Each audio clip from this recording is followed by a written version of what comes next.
Reza Uteem. 158 milliards de roupies. C'est le montant du butin que ce gouvernement a puisé des caisses de la Banque centrale depuis les dernières élections. 158 milliards de roupies. D'abord, il y a eu les 18 milliards des Special Reserve Funds qui auraient dû servir à rembourser notre dette publique. Et c'était avant Covid-19. Et puis, il y a eu le grant de 60 milliards de roupies, un grant au gouvernement non remboursable. Et finalement, 2 milliards de dollars, soit 80 milliards transférés au Maurice Investment Corporation, MIC, pour ne pas dire comique. 158 milliards de roupies, c'est beaucoup d'argent, Monsieur le Président. À titre d'exemple, le montant global des revenus de l'État, je parle ici des taxes, des grants, des autres revenus de l'État, s'élevait à 108 milliards de roupies l'année dernière et à 101 milliards pour cette année. Donc, 158 milliards, c'est plus que notre budget national. On a beaucoup parlé de helicopter money, la manne qui tombait du ciel. Mais avec 158 milliards, c'est pas un hélicoptère, c'est carrément des jets privés. Jamais dans toute l'histoire de l'île Maurice, un gouvernement, un ministre des Finances n'a eu autant d'argent à son disposition. Oui, je suis d'accord qu'avec le Covid-19, on fait face à une crise économique. Mais ce n'est certainement pas la première fois qu'on fait face à une crise économique. On a certes perdu l'habitude, mais l'île Maurice, dans le passé, a eu à faire face à plusieurs crises économiques, certaines tout aussi sérieuses que Covid-19. Les plus anciens d'entre nous, Monsieur le Président, se souviendront des conditions économiques pénibles qu'ont dû faire face les Mauriciens dans les années 70 et dans les débuts des années 80. Et les gouvernants d'alors avaient dû prendre des décisions difficiles, des décisions impopulaires. Certains gouvernements et ministres des Finances ont dû dévaluer la roupie, ont dû introduire la sales tax, ont dû introduire la TVA, augmenter les impôts et autres taxes. Mais ils ont assumé leurs responsabilités et ils ont même eu à payer le prix fort au moment des élections. Je ne suis certainement pas contre le fait que la Banque centrale vienne en aide au gouvernement. Au contraire, il est du devoir de la Banque centrale de nous aider à sortir de cette crise économique. Mais 158 milliards de roupies, c'est beaucoup d'argent. Et d'un seul coup, la Banque aurait pu échelonner le décaissement sur une période de 2, voire 3 ans. Mais non, le ministre des Finances a voulu tout rafler tout de suite. Et on aura payé le prix de ce transfert, car un repas gratuit, ça n'existe pas. Et le coût de transférer autant d'argent d'un seul coup, c'est la dépréciation de la roupie. En décembre 2014, lorsque le gouvernement remporte les élections, le dollar s'est changé à moins de 32 roupies. Aujourd'hui, le dollar se vend à plus de 40 roupies 50, soit une dépréciation d'environ 27%. Je dis bien 27%. À titre de comparaison, en octobre 1979, lorsque le gouvernement travailliste dévalue la roupie, pour la première fois, c'était de 22,9%, alors qu'en septembre 1981, la dévaluation de la roupie était de l'ordre de 16,7%. Donc 22,9 et 16,7. Mais jamais 27%. Et l'histoire retiendra que c'est ce gouvernement qui a battu tous les records en termes de dépréciation de la roupie.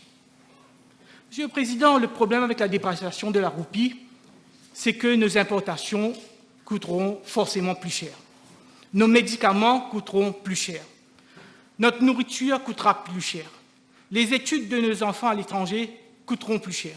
Nos coûts de production coûteront plus cher. Et je dois dire que je suis extrêmement sceptique quand je note que le taux d'inflation est prévu à seulement 4% dans les estimates. Je fais moi-même mes courses et je peux vous dire que la corbeille ménagère a augmenté de bien plus de 4%, Monsieur le Président. Mais malheureusement, la situation risque de s'empirer davantage. La roupie risque de se déprécier davantage car il y aura forcément moins de devises sur le marché. Nos usines n'ayant pas travaillé durant le Covid-19, durant le confinement, il y aura moins de recettes en devises. Avec les vols annulés d'Air Mauritius, avec moins de touristes, la situation s'aggravera davantage. Et si nos sociétés offshore, nos sociétés globales, se délocalisent ou retirent leurs dépôts des banques mauriciennes, là, la situation sera carrément catastrophique. Monsieur le Président, si aujourd'hui on se retrouve dans une telle situation, on ne peut pas tout mettre sur le compte de Covid-19. Les indicateurs économiques étaient déjà au rouge avant Covid-19. Notre dette publique en mars de cette année, avant Covid-19, était déjà à 65,3% du produit intérieur brut. Tous nos secteurs économiques traditionnels étaient déjà en difficulté. Nos exportations étaient en baisse. Il n'y avait pas suffisamment d'investissements privés et étrangers. Et notre taux de croissance avait été révisé à la baisse à seulement 3,3% du PIB.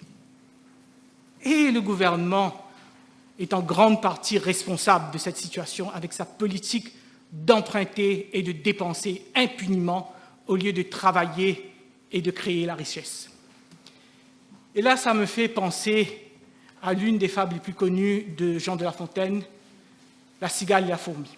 D'ailleurs, l'honorable ministre des Finances a aussi fait référence à cette fable en répondant à un PNQ le mois dernier.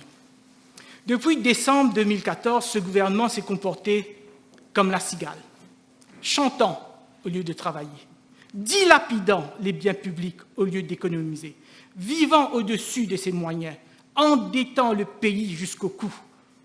Et quand Covid-19 fut venu, il alla crier famine chez notre fourmi nationale, la Banque de Maurice. Mais au lieu de tirer les leçons de la fable de La Fontaine, au lieu de semer pour récolter, il fut quoi? Certes, il ne dansa point, mais il dévalisa la fourmilière, il dépouilla nos réserves. Pauvre fourmi. Déjà, notre Banque centrale avait fort à faire comme institution régulatrice, surtout avec les mauvaises pratiques bancaires de certaines banques, notamment la Mauritius Commercial Bank, qui a été condamnée par la Cour intermédiaire pour délit de blanchiment d'argent, la State Bank avec ses dettes douteuses de plusieurs milliards de roupies, et plus récemment le Banyan Bank Trust avec la nomination d'un conservateur. Maintenant, elle aura aussi à gérer 80 milliards de roupies de la Mauritius Investment Corporation. Non mais franchement, est-ce le rôle d'une banque centrale de faire de l'investment banking? A-t-elle les compétences nécessaires? A-t-elle le personnel nécessaire? Au début, selon en tout cas le gouverneur de la Banque centrale aurait alloué ces 80 milliards de roupies seulement à des grosses entreprises du secteur touristique et manufacturier ayant un chiffre d'affaires de plus de 100 millions de roupies. Mais dans le budget, le ministre des Finances en a décidé autrement. Ce qui en dit long sur l'indépendance de la Banque centrale et la mainmise de ce gouvernement sur elle. Il n'y a plus aucune restriction dans quoi MIC peut investir. Elle devra même aller investir en Afrique. Mais le problème, c'est que Mauritius Investment Corporation est une compagnie privée qui n'est responsable qu'envers son conseil d'administration et pas au Parlement. Est-ce que le décaissement du MIC se fera dans la transparence? Est-ce que les noms des bénéficiaires, le montant investi, les conditions d'investissement seront rendus publics? J'espère que les parlementaires, nous aussi, nous pourrions poser des questions, des PQ sur Mauritius Investment Corporation. Et j'espère que le ministre ne refusera pas de les répondre. Déjà, on nous empêche de questionner la Banque centrale sur le scandale qui secoue la State Bank. En tout cas, nous exigeons que ce gouvernement prenne un engagement formel en ce sens, car on parle de fonds publics. Et nous ne voulons certainement pas que ces fonds publics finissent dans des entreprises proches du pouvoir. Mr. Speaker, sir, with so much money at its disposal, the Honourable Minister of Finance had all the necessary leeway, marge de manœuvre, to stimulate the economy and save jobs. But unfortunately, this budget has not lived up to the expectations. Let's take the tourism sector, which is probably the sector which will be worst hit by COVID-19. What is the rescue plan for this sector? What is being done to prevent hotels from sacking employees? The governor of the Bank of Mauritius announced that MIC will be investing in hotels having a turnover of above 100 million rupees. Under what condition will this investment be made? Why doesn't the Honourable Minister of Finance reassure hotels employees that hotels will only be eligible to receive funding if they maintain the job of all employees, like he has done with the wage assistance scheme? And what about smaller hotels and bungalows that are let out to tourists? Will they now also get funding under MIC? What about those who do not work in hotels, but whose livelihood depends on the tourism sector? I'm thinking about travel agencies, tour operators, taxi drivers, beach hawkers, souvenir shops, restaurants, fishermen, and other food suppliers. We don't know when the air flights will resume. We don't know when tourists will come back. What will happen to these people in the meantime? What will happen to those industries in the meantime? Will they have to close down? Will people have to be sacked? Unfortunately, Mr. Speaker, sir, there's nothing in this budget answering legitimate questions which people in the tourism sector are asking themselves today. The cane industry. Of course, we welcome the decision of the government to ensure that small planters get 25,000 rupees per ton of sugar, as well as the suspension of cess payment and the waiving of insurance premium. But these are very short-term, one-off measures. What about the long-term? What is the long-term plan of the government for the cane industry? Does the government have a strategy at all for the cane industry? Apparently not. Manufacturing. There's nothing to boost the manufacturing sector and export sector, save for short-term measures like reducing port dues, terminal charges, and freight rebate scheme, the benefit of which, in any event, will largely be offset by the depreciation of the rupee. Is that what you call a paradigm shift? Just reducing a few charges here and there?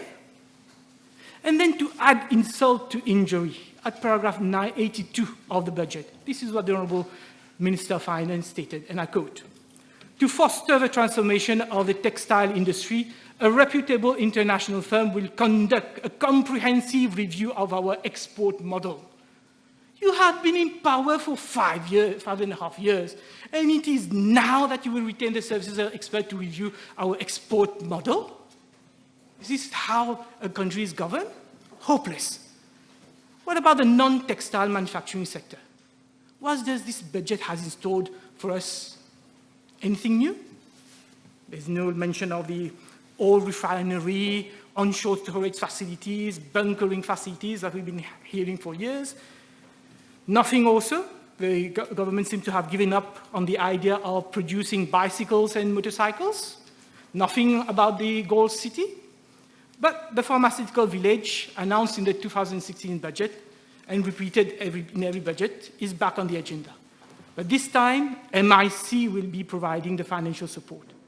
The big question remains: who will be the lucky beneficiary? And there is also the high-tech park at Côte d'Or, announced in last year's budget, back on track, but this time rebranded as Côte d'Or Data Technology Park. Let's hope that despite its appellation, it will not suffer the same fate as his other various technopoles announced time and time again, but never implemented. Du déjà vu, Monsieur le Président, du réchauffé. And yet, at paragraph 35, the Honourable Minister announces, and I quote, "There are currently some 34 projects in the pipeline at the EDB, worth some 62 billion rupees.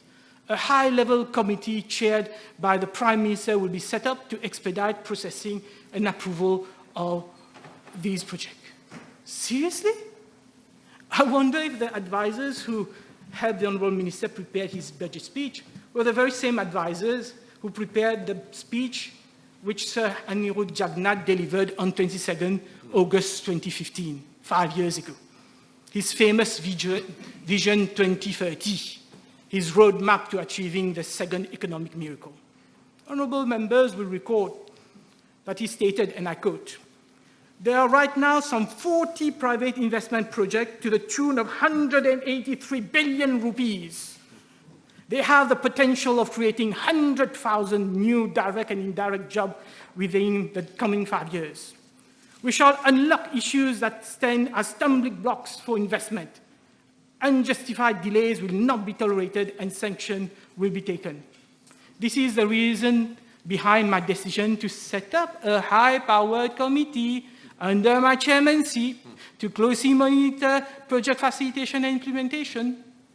Before concluding, if we need to burn the midnight oil to attain our objective, we are prepared to go that far. 5 years later, the oil has dried, the light is off, and we're still waiting for the investors to come and create 100,000 jobs avec la bougie rouge. The SME sector. Unfortunately, the Honourable Minister, who just spoken before me, is not at his desk. I wanted him to listen to what I have to say about the SME sector, since he's been bragging about it. At paragraph 141 of the budget speech, we are informed that DBM Bank has earmarked 10 billion rupees to support distressed SME at a considerable, and they will provide funding at a concessional rate of 0.5% per annum. Laudable initiative, very laudable measure. But will this scheme be implemented? Because this government, unfortunately, has a track record of promising the earth to SMEs, but inevitably failing to deliver on their promises. In 2015, the Honourable Lakshmi Naidu, then Minister of Finance, also wanted to make SME sector the backbone of our economy. He also announced the setting up of an SME bank. He also mentioned there would be 10 billion rupees provided as seed capital without guarantee over 5 years. It never happened. Then it was announced that instead of SME bank, MoBank would be financing SME through an SME development scheme. Now, according to the annual report published by the Ministry of Business, Enterprise and Cooperative, as at 17 June 2019, MoBank had received 582 applications for loans in a total amount of 1.174 billion rupees. 582 applications for loan of 1.174 billion rupees. Do you know how much was disbursed by MoBank out of this 1.1 billion rupees? As at June 2019, these are the latest figures we have in the annual report, only 284 million, not even 25% of the requested amount. And now you're going to provide us 10 billion rupees? Since MoBank funding was obviously a fiasco, government this time mandated DBM to support micro SMEs. The figures are even more shocking, Mr. Speaker, sir. According to the latest figures from annual report published by the Ministry of Finance and Economic Development, published last October 2019, between July 2018 and March 2019, DBM has disbursed only 93 million rupees to 245 micro SME at the preference rate of 3%. Only 2 startups receive funding. Worse, as at March 2019, only 2 women entrepreneurs obtained 250,000 rupees under the Women Entrepreneur Scheme. Failure upon failure. According to the 10-year master plan for SME, we have more than 124,000 small enterprises, which contribute to around 40% of the country's GDP and represent 54.6% of total employment. For 5 years, this government has not been able to provide funding to these 124 small enterprises, and now they want us to believe that they're going to provide 10 billion rupees to SME. Go and find out why the existing scheme doesn't work. Why is MoBank unable to disburse? Why is DBM unable to disburse? Because it is extremely difficult today for someone from the SME sector to get financing. First, there are only a number of sectors which is concerned by the financing. For example, if you're in the trading sector, you buy and sell goods, you're into import and export, you're not eligible for any funding. Then you need to provide a viable project, which means that you have to show that you have the capacity to repay. And finally, you need to provide guarantees. You need to mortgage your house. You need to mortgage your parents' house. So it's very difficult to get funding. But what is government proposing? Is he going to give now loan without guarantee? Is the government going to take a chance on SMEs and micro enterprise? Because if it doesn't, it has no purpose announcing 10 billion rupees. Next year, this amount will still be unspent. The Minister of Finance also announced some measures to encourage consumption of locally produced goods. This is most welcome. With all due respect, Mr. Speaker, sir, supermarkets already sell more than 10% of locally manufactured goods. Dairy products, vegetables, fizzy drinks, bakeries, detergent, paper products locally produced are already on the shelves. The problem is not with the 10%. The problem is that it is extremely difficult for SME to be able to market and sell their goods in supermarket because the price of, they can't afford the high price tag which the supermarket imposes to provide them the shelf space. So what we really needed, what the government really needs to do is enter into an agreement with all these supermarkets and pay for a dedicated space to be used by SME. The government provides the funding, and then this dedicated space, 10% or 15%, is used to sell only locally produced goods manufactured by SMEs. The Honourable Minister of Finance also announced at paragraph 144 that he is increasing the one-off grant towards certification under the Made in Maurice label from 5,000 to 50,000 rupees. And everybody applauded. Everybody applauded. But do they know who delivers this Made in Maurice label, Made in Maurice label? Association of Manufacturers. Do you know that this association is open for membership to only companies whose turnover is above 5 million rupees? Do you know that the certificate fee depends on your turnover? So if your turnover is less than 10 million rupees, you pay 6,720 rupees. But if your turnover, the highest band, is above 20 million rupees, you pay 52,900 rupees. So when the Honourable Minister of Finance is announcing that he's going to pay 50,000 rupees for this Made in Maurice, he's going to pay not to SMEs, he's going to pay to large corporations with turnover above 200 million rupees. So no more tapping. What is needed, in fact, Mr. Speaker, sir, is to take away this label Made of Mauritius from Association of Manufacturers and for SME Mauritius to come up with its own brand, locally produced, which it can then give to all SMEs, irrespective of the amount of turnover. Let's turn to financial services. Ever since this government took office in December 2014, there has been only bad news for the financial services sector. Our double taxation avoidance treaty with India and South Africa have been renegotiated to our detriment. Senegal has terminated its double taxation avoidance treaty with us.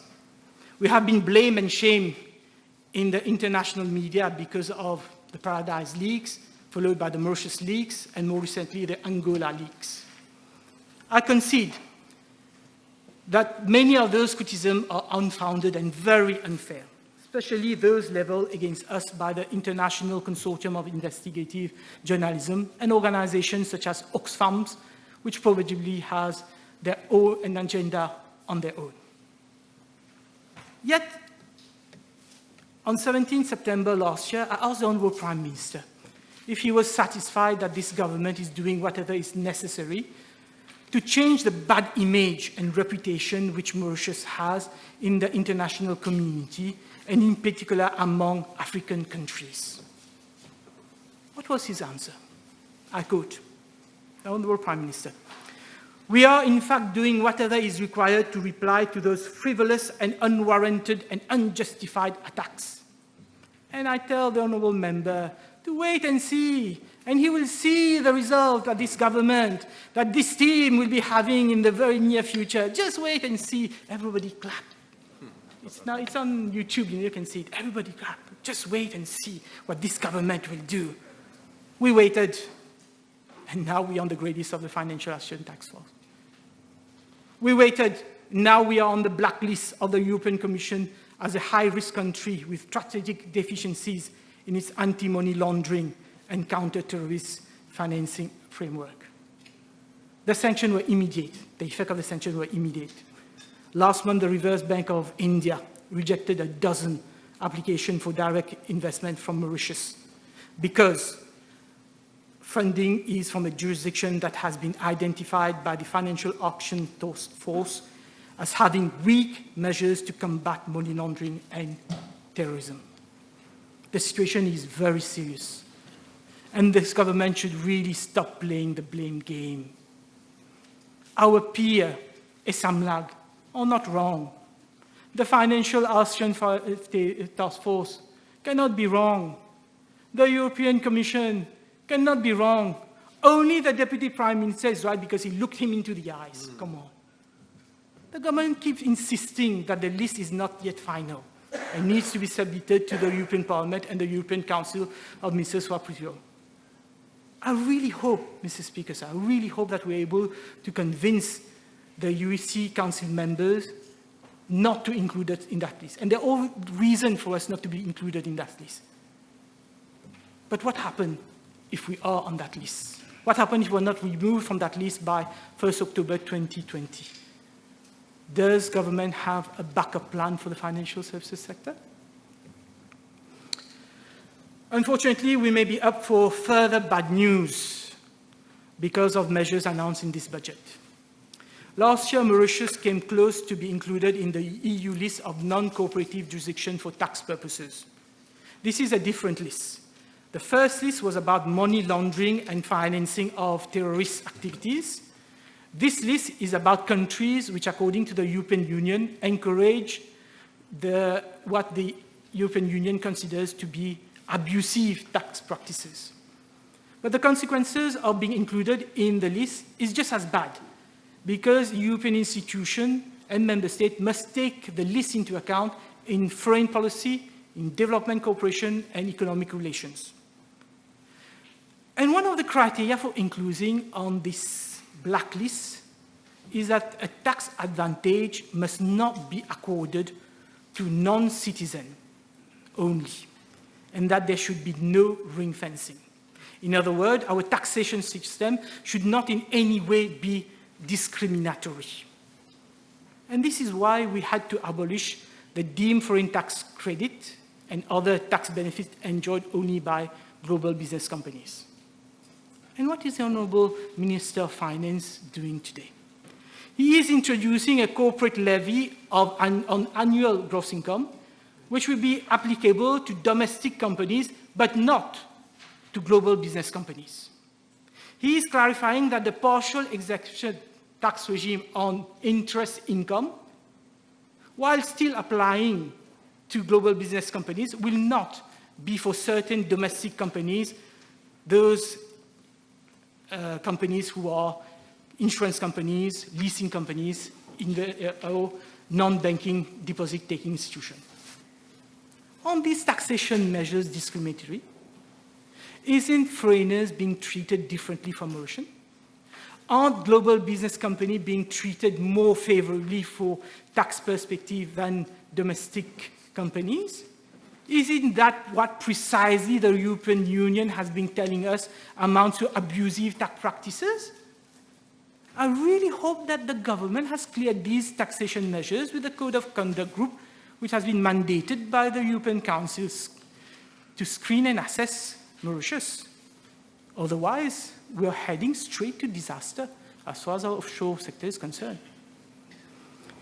Mr. Speaker, sir, despite the measures announced in the budget, it is clear that there will be hardly any growth to be expected from the traditional sectors I've just mentioned. And the Honourable Minister of Finance, being a fine economist, is aware of that. This is what, at paragraph 26, he announces that construction industry will be the engine of our recovery. Again, there's nothing new, but an evolution of what Honorable Lakshmi Naidu tried to do in 2015 when he announced Maurice, un vaste chantier de développement. 5 years down the road, we have to admit that this strategy failed to translate into any meaningful growth. It is also always a risky bet to rely on construction as an engine for growth. In fact, there is little practical evidence that public infrastructure projects are net positive to the economy, or that they even boost net employment figures. And there are numerous articles on the subject freely available on the internet, where economists identify technical challenges known as to what is known as infrastructure as stimulus theory. One of the reports even had this title, do we have roads to prosperity or bridges to nowhere? In Mauritius, any massive investment in public infrastructure is likely to have limited impact on growth simply because we import most, if not all, of our raw material and equipment that we use in the construction sector. We have limited technical know-how and expertise, which forces our local entrepreneurs to team up with foreign companies to carry out big projects. Some of the projects financed by overseas grants and fundings are required to be constructed by foreign enterprises, such as in the case of Metro Express, and before that, Airport of Mauritius. And really, we simply do not have sufficient manpower locally to implement large projects. According to Statistics Mauritius, as of December 2019, we already have more than 5,000 foreign workers in the construction sector. How much of the billions of rupees which government will inject in public infrastructure projects will actually stimulate domestic consumption? And how much of those billions of rupees worth of investment will eventually be remitted outside of Mauritius? This is the question. And how much of the infrastructure project will actually be implemented? This is another issue. The government has announced the creation of social housing. This time they will construct 12,000 houses over 3 years. Again, nothing new. The government announced the creation of 10,000 social housing in its government program 2014-2019. Every year, we are called to vote hundreds of millions of rupees, if not billions of rupees, for social housing. And we receive hundreds of millions of rupees from India, from China, from Saudi Arabia for social housing. The funds are there. But at the end of the day, the government did not even deliver 20% of what they have promised. And yet we have a big housing issue in this country, Mr. Speaker, sir. There is, according to a press report this morning, quoting the Honourable Minister of Housing, there is a waiting list of 18,000 people. Monsieur le Président, au moment où nous célébrons la fin du confinement et la fête des mères, les bulldozers écrasaient les maisons de fortune des malheureux squatteurs de Pointe-Sable, Riambel et ailleurs. Monsieur le Président, on ne devient pas squatteur par plaisir. Ce n'est pas un plaisir d'aller habiter dans une maison en tôle qui devient une passoire à chaque averse. Ce n'est pas un plaisir de vivre sans électricité, sans eau courante, sans toilette, dans des conditions hygiéniques exécrables. Combien d'entre nous avons pris la peine de parler à ces gens, à comprendre leur douleur, leur détresse, leur désespoir? Il y a des centaines de familles squatteurs dans ma circonscription. Depuis 10 ans que je suis député, je ne cesse d'attirer l'attention des autorités dans cette chambre et en dehors de cette chambre sur leur sort. Non, Monsieur le Président, on ne devient pas squatteur par plaisir. Mais si on devient squatteur par nécessité, par désespoir, par contre, on reste squatteur par la faute du gouvernement. Le droit à un logement décent est un droit humain fondamental et une aspiration légitime. Aujourd'hui, avec 158 milliards de roupies de la Banque centrale, on aurait pu résoudre le problème de logement une fois pour toutes.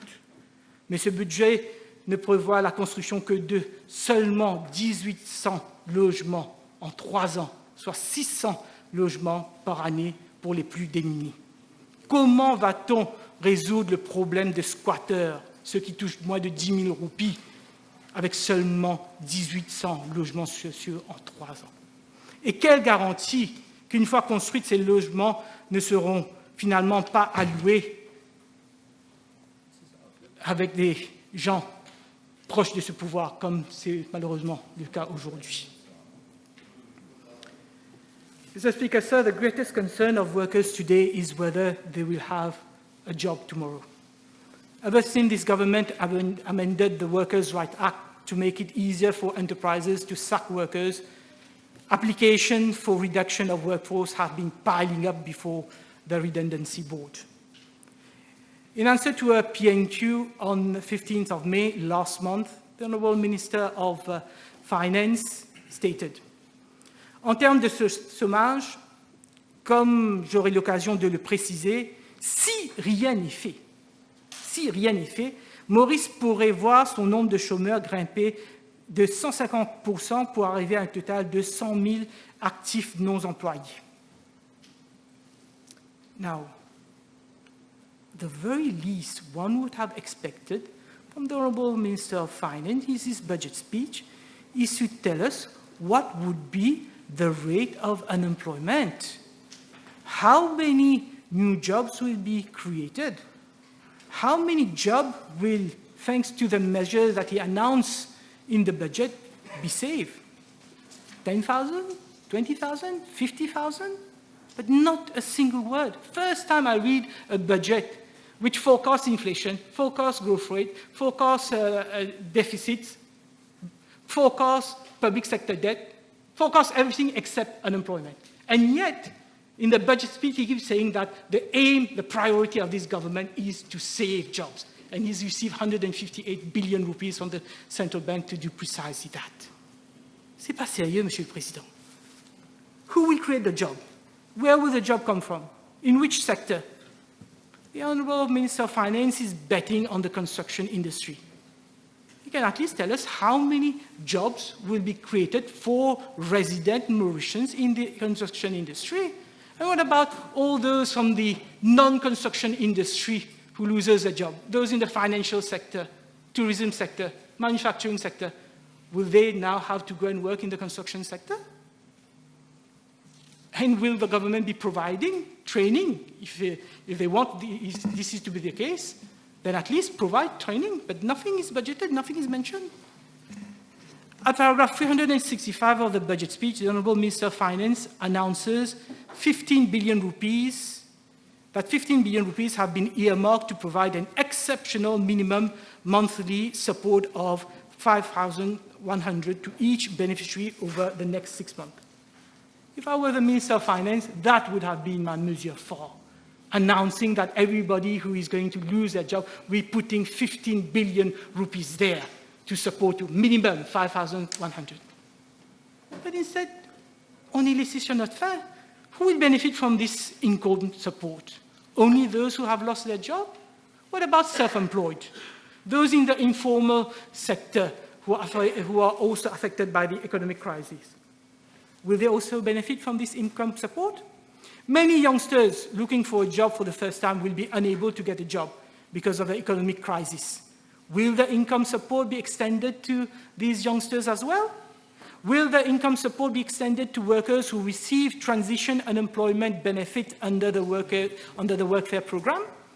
I note from the annex to the budget speech at page 48 that the amount of transition unemployment benefit will be increased. But how much? Will then people on the welfare program also get the income support? 5,100 is a minimum. What would be the maximum? What would be the criteria? How will these measures be implemented? The budget mentions that it will be implemented by DBM, MIC, MOA, Minister of Labour, Tourism Authority. Come on. There has to be one single place which monitor all this. All these unanswered questions, Mr. Speaker, sir. And then when I look at the estimate, I can't find nowhere where this 50 billion rupees is budgeted, not in the estimates of any ministries, not in any reserve funds. So all this leads me to believe that probably this is a last-minute measure added, without proper thought being given to. But it's a very good decision to give support, but I would like the Honourable Minister of Finance to come and elaborate more as to who will benefit from it and how much they will get out of this benefit. Mr. Speaker, sir, at the time when saving jobs would be should be the utmost priority of this government, I really do not understand the timing for abolishing the National Pension Fund and replacing it with contribution sociale généralisée. At a time when enterprises, especially SMEs, will be hard hit by the economic crisis, they will now have to pay 6% of the basic salary of their workers without any ceiling. How will increasing contribution to social costs reduce unemployment? If anything, it will increase the wage bill. How will it save jobs? Because on top of the contribution sociale généralisée, enterprise will still have to contribute national savings fund, training levy, 1.5%, national savings fund, 2.5%, and don't forget the portable retirement gratuity fund of 4.5%. So when that adds up together, we are close to 15% charges. I have no doubt that there are many enterprises out there who will be able to absorb that charge and pass it on to customers. But there will also be many enterprises, especially SMEs, who will not be able to do so. With a falling revenue, enterprises will be forced to cut down their expenses. And what they will do, the first thing they'll do is that they will reduce employment, because it's so easy to hire and fire now. And now that you're making it more expensive to retain employees, of course they would have an incentive to fire people. So I really don't understand the logic of this government. Some weeks ago, you introduced a wage assistance scheme to help enterprise pay wages to avoid retrenchment. Very good measure. Now, instead of improving on this wage assistance scheme, you're increasing the wage bill for enterprises? According to the estimate, the government is expecting to get 4 billion rupees contribution from this contribution sociale généralisée. At the moment, the contribution under NPF is about 1 billion. So you're going to get 4 times more, 4 times the revenue, 4 billion rupees. Where did that come from? Of course, from the pocket of enterprises.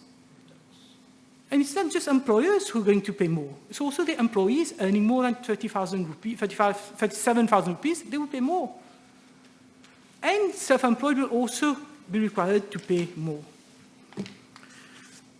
Mr. Speaker, sir, we have all been taken by surprise with the decision to close down the National Pension Fund without any consultation.